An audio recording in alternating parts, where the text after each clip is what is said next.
রহস্যময় থাকুন। সবাইকেই সব সময় সব কথা বলতে যাবেন না। কোন মানুষটি আপনার বিপরীতে রয়েছে সেই মানুষটি বুঝে তাকে সেই কথাগুলো বলুন। সব সময় মানুষ আপনার কাছ থেকে জানতে চাইবে, আপনার কাছ থেকে বুঝতে চাইবে আপনার অবস্থানগুলো, কিন্তু আপনাকে কৌশলতার সাথে সেগুলো হ্যান্ডেল করতে হবে। কারণ জীবন দশায় আপনি আপনার মাধ্যমেই কিন্তু অন্যের কাছে নিজের ক্ষতিটাকে প্রমাণ করতে চাইবেন বারবার।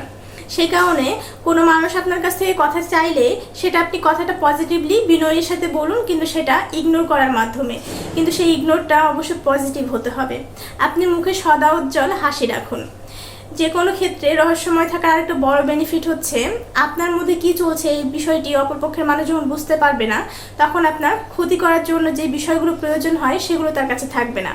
এক্ষেত্রে আপনি নিজেকে সেভ করতে পারবেন। আরেকটা বিষয় হচ্ছে যখন কোনো মানুষের কাছে আপনি নিজেকে এক্সপ্লোর করবেন, ঠিক সেই সময় সেই মানুষটি আপনাকে যেভাবে বুঝতে পারবে, সেই মাধ্যমে আপনার নিজের মধ্যে যে আগে যে মূল্যটি ছিল সেই মূল্যটি অনেকটা কমে যাবে। কারণ দেখবেন ম্যাক্সিমাম ক্ষেত্রে রহস্যময় মানুষগুলোর প্রতি মানুষের ইন্টারেস্ট বেশি থাকে, তাদের বিষয়ে জানতে চায় বেশি।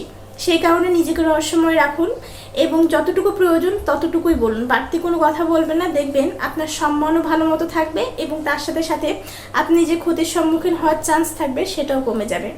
সো চুপচাপ থাকুন, রহস্যময় থাকুন।